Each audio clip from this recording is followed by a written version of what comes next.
Mabuhay. Ako si Peter Ray, o Pedro Ray. Kamusta lahat sa inyo? Malamig dito sa Rocky River, Ohio, USA. Dinaramdam ko masama talagang ang Tagalog ko. Mahirap ako, ito ang lengguwahe. Daming taon ako sa Pilipinas pero hindi marunong. Nakakahiya, diba? Pero yan ang buhay. Today's topic is Resalest Remarkable Books number 44. The first book today is Murari, The Woman Who Challenged Queen Jezebel and the Pagan Gods by Gloria Howe Bremkamp, 1986. This is a wonderful book. It is based on a story from the Old Testament of the Bible. And the thing that I liked was it mentions Elisha. Elisha is an important character in this. This is a true story. Elisha, in our church, SRF, we believe in reincarnation, and we believe in a past life that Jesus Christ was Elisha. So that's interesting having him part of this story. Anyway, this is the story of the ancient Israelites, and they believed in God, one God. The God that this is what we believe in today, monotheism. And then the other peoples would believe in different gods and so forth. So they had competition, they had rivalry, and they had often war. And in this story, Murari and her good husband Nahum, they're in conflict with the evil king Joram and his evil mother Jezebel. Now it's interesting that at least in the old days, a woman who was considered very evil might be referred to as a Jezebel, and it comes back to this story from the Old Testament. And in the story, God defeats Baal, this pagan god, Baal. So it's it shows the courage, that very often in political situations people face. A religion is imposed upon them, and very often, they're afraid, so they just give and they say, they accept the religion that's being imposed. In this case, Murari and her husband Nahum, they don't give in. They said, no, we're going to be faithful to our God, and they eventually have a competition in which God defeats Baal. So wonderful biblical story here. The next book is Room 222. Whatever Happened to Mavis Rooster by William Johnston, 1970. This is an outstanding book. It's from the TV series. When I was growing up, Room 222 was about an American high school, and I enjoyed it a lot, and it kind of inspired me to go into teaching because Pete Dixon is this African-American fellow, black guy, who teaches American history in this high school. Real good guy, and that kind of inspired me to be a history teacher myself, in a way. And then there's Seymour Kaufman, the kind, funny principal.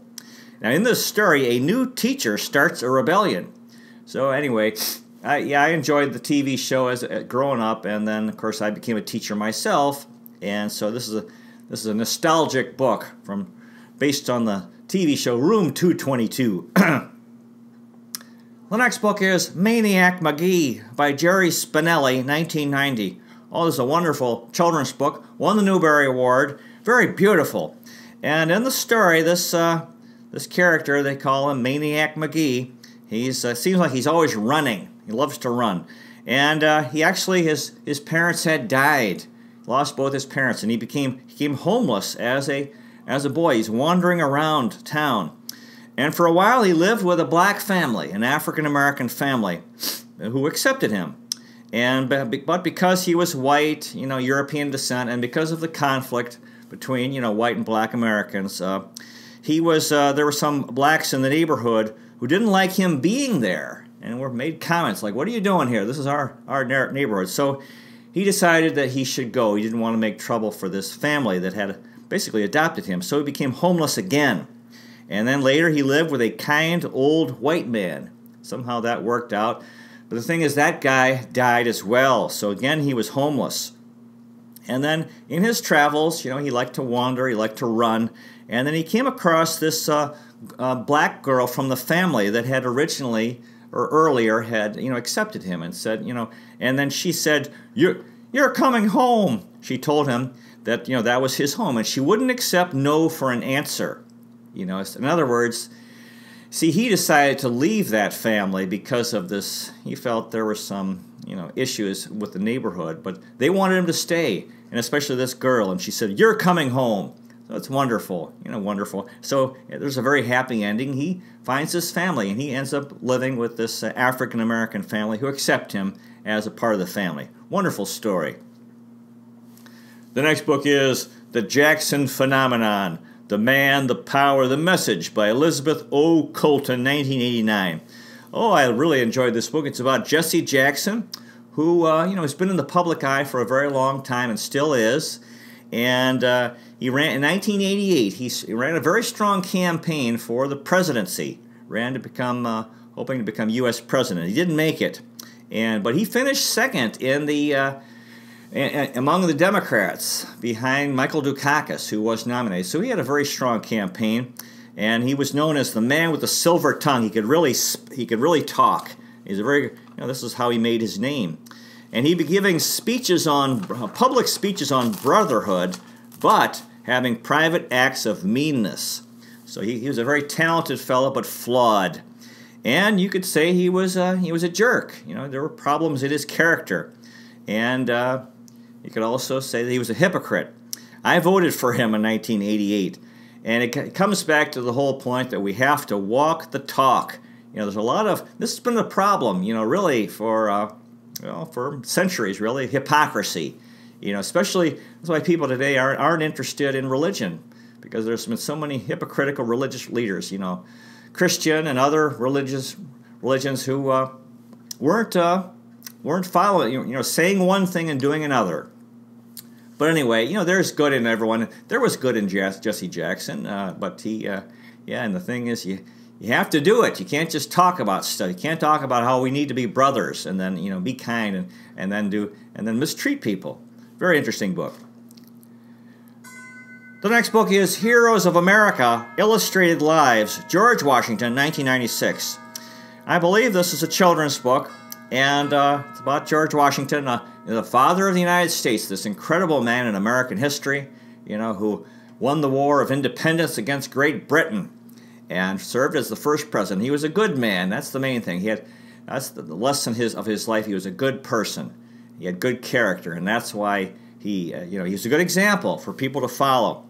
And then his interesting thing, when he was a young man, he served in the British Army fighting the French in Pennsylvania over control of what became Pittsburgh. And he got a letter from his mother. She was complaining that he was neglecting her, and that she wanted him to buy her some butter. And he wrote back to her and he said, "Mother, I'm doing my duty, and I cannot buy you any butter at the moment." So this great man in American history, world history, really, whose mother did not consider him a good son. Very interesting. The next book is Sojourner Truth, Ain't I a Woman? By Patricia C. McKissick and Frederick McKissick, 1992. This is a wonderful children's book, good history. And Sojourner Truth was this, in fact, she was an African-American slave. And boy, she had hard times. And she saw her siblings and her own children sold. Just imagine how terrible that would be. You have a sibling, they're taken away because the master sells them, and even worse if it happened to your own children, sold and taken away. The thing is, she became free. She worked. A lot of them, even though they were slaves, they were able to get jobs and then make money and then eventually buy their freedom. And this is what she did. And then she toured America as a speaker, fighting to end slavery. So she's a great hero in American history. And American hero. Despite horrible tragedy in her own life, she prayed and she fought injustice. And she took this name, Sojourner Truth, because the slaves would usually take the family name of their owners, and she took exception to this, and so anyway, that was the name that she decided to take for herself. Wonderful story, and this is really good history. The next book is Peace Pilgrim, Her Life and Work in Her Own Words, by Peace Pilgrim, 1982. This is an incredible book. It's a true story, and it's really amazing. This woman, she changed her name. She had a regular name, and she was living her life. And then she decided to adopt this name, Peace Pilgrim, because she was interested in promoting peace. We live in a world, in a planet that has been seen so much warfare, especially the 20th century.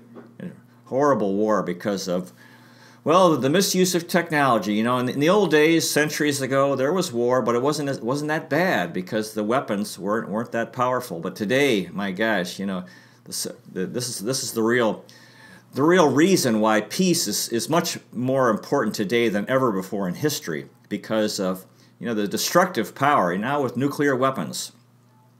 So anyway, what she did, she took this name Peace Pilgrim, and she had this outfit made, and she had the name Peace Pilgrim stitched on her shirt. And from 1953 to 1981, she walked around America promoting peace with no money and no possessions, sleeping wherever, sometimes not eating. And because she had this Peace Pilgrim stitched on her shirt, people would approach her, and they were curious. And they offered her food and shelter. So she got help. She had no money, and she didn't have a sleeping bag. She didn't carry anything with her, really, as far as I remember. And then these people would help her, and she did this for almost 30 years. And she made friends everywhere, and she crisscrossed the country. I think she crossed America like 9 times, walking back and forth. And I think in the winter months she'd stay in the south, and then the summer months she could come up north. And reading this book, I thought, well, if she wasn't a saint, then she was very close to being a saint. She loved God, she loved nature, and she loved people. She was a very loving, brave, joyful, wonderful woman. So this is an incredible story, good history. And eventually she was on a way, she became famous. And, this was during much of this was during the Vietnam War, that she was, really protesting all war. And the thing is, it's not just, war between countries. It's war in families. We have to have peace. We have to become peaceful beings. There needs to be peace in the home before we can expect to have world peace. So she died in a car accident. She was being driven to a speaking engagement. But what a tremendous life she lived. And really, I would have to say she was a saint. That she had this strong love for God and wanted to do this, wanted to take a stand and have a message that we need. And it's true. We need to, we can't go on like this. We can't go on with all this fighting that we've had and conflict. It's just no good, because it's... You look at these school shootings. It's terrible. These kids, we can't go on. But it all comes back to ourselves. That's the thing. We want to look. We're looking to the government, for answers. But it's all within us. And peace will come when we all change. And see, all you can do is change yourself. And when we change ourselves, when we become peaceful, loving beings, then the world will change. So and there's the power of example. When we become peaceful, others will be inspired to be peaceful and kind. And then the world will evolve and change for the better. The next book is Yolandas Genius by Carol Fenner, 1995. This is a children's book, won the Newbery Award. And it's about an African-American family who flee trouble in Chicago and move to a small town. Yolanda is 12 years old, big, smart, tough, and brave. Her little brother Andrew is a harmonica genius, and Yolanda wants to help her brother's career. So that's a real nice story. This family life and childhood, and of course music. That's a very interesting field. Wonderful story. The next book is Clearing the Bases by Mike Schmidt with Glenn Wagoner, 2006. A fine book. The author is the old Philadelphia Phillies baseball slugger. Guy hit a lot of home runs. He talks about his career, steroids, these things that were used that guys to get an advantage, which are very harmful and illegal. Talks about Pete Rose, who was his teammate, Minor league managing, I guess he was a minor league manager, must have been. Free agency, the designated hitter, the soul of baseball. This is a philosophical book from a guy who was a star player in the 1970s, played third base for the Philadelphia Phillies.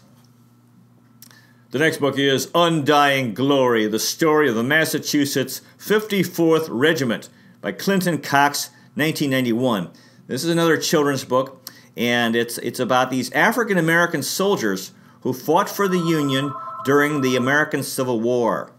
So this book is about these African-American soldiers who fought for the Union during the American Civil War, fighting to end slavery and free their family, friends, and their people. Heroes. They're very motivated. So these fellows, they were, this is during the American Civil War, and the North.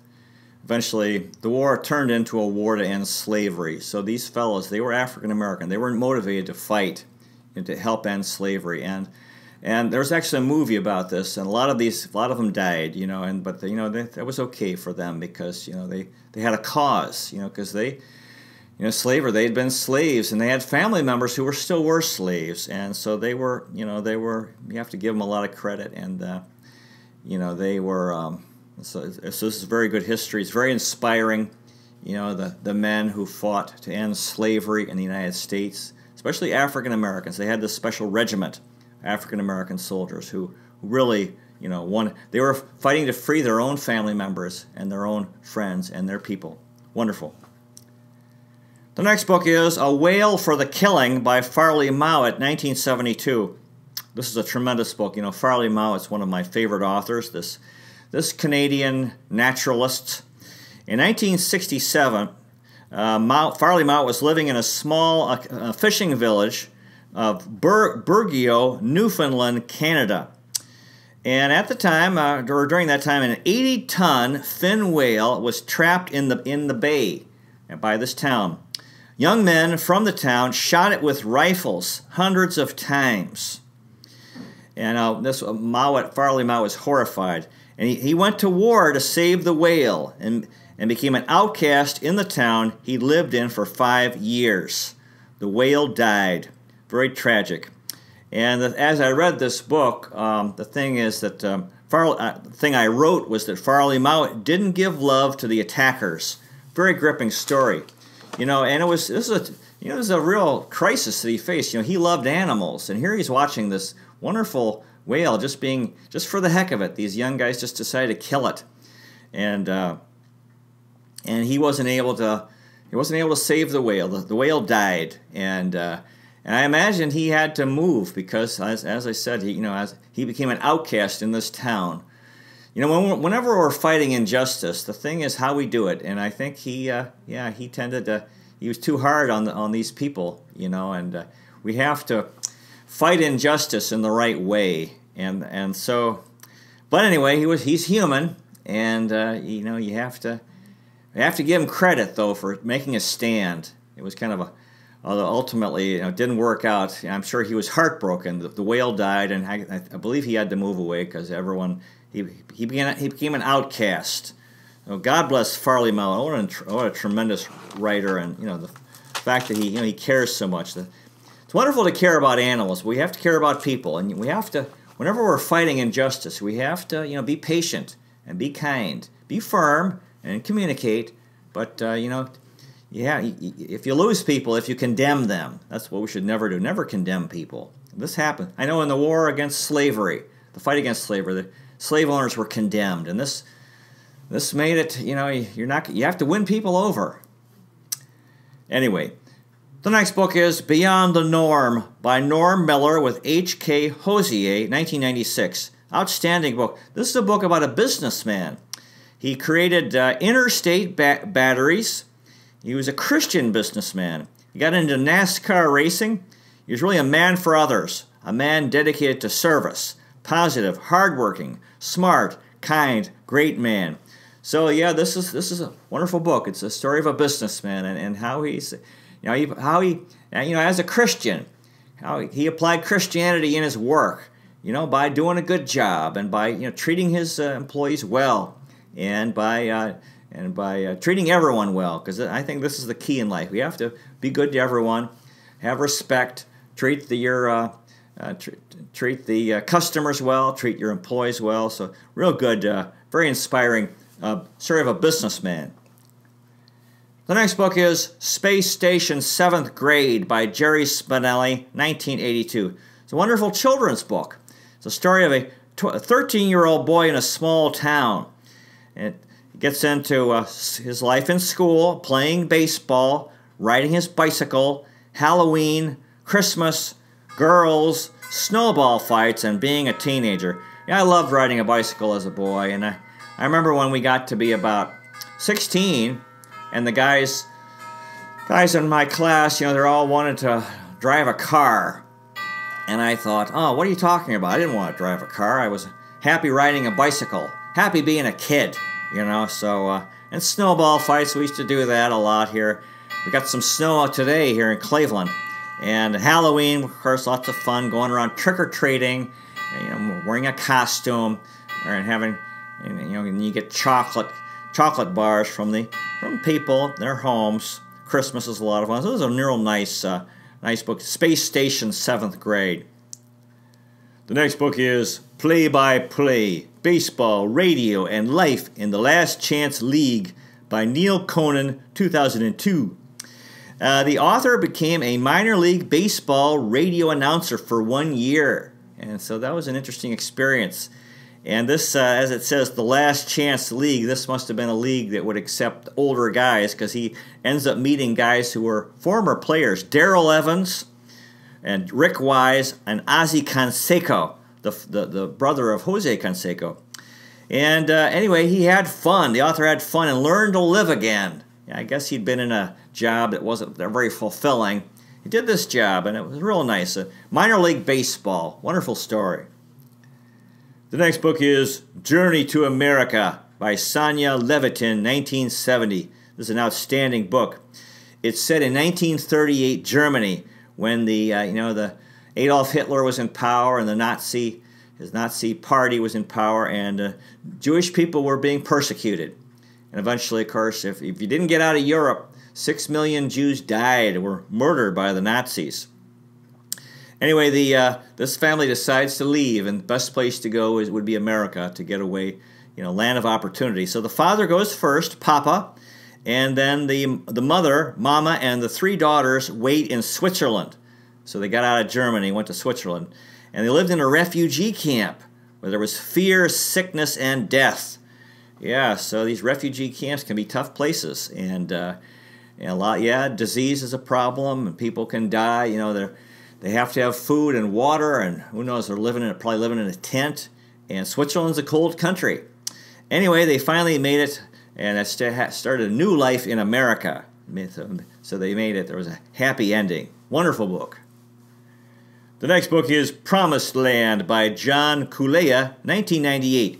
This book is set in Braxton, California, small town, and the elements, the things that happen in the story involve deception, greed, hope, tragedy, confession, forgiveness. God is good. Let's be happy. Yeah, good story. People. This is part of life, the duality of life, the good and bad.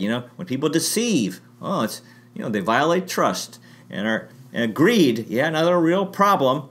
Hope. Of course, we always can't have hope, because God loves us and because of God's power and love for us. Tragedy, yes, absolutely. Confession, when we can be honest and face and admit that we've been wrong. Forgiveness, we need to forgive. It's so important. If we don't forgive, we'll be bitter, and it will eat away at us. Wonderful book. The next book is Home of the Braves by David Klass, 2002. This book is outstanding in every way. I believe it's I'm not sure. It may be a children's book. The character Joe Brickman is a high school senior. Yeah, so anyway, there's the issue of soccer versus football in this American high school. Which sport do you favor? And they kind of are right. Football is the traditional, fall sport, and then soccer has been the challenger. Of course, soccer is popular around the world, and football pretty much mostly just in the U.S. And he gets into bullying, Of course, that's a real issue with, of course, not even in high school, but throughout life, really. Violence, fear, courage, love, friendship, ambition, life and its challenges. Wonderful book. The next book is Letters from Rivka by Karen Hess, 1992. Yeah, the author is a wonderful children's book author. The story is about a 12-year-old Russian Jewish girl in 1919. Her family flees persecution for a new life in America.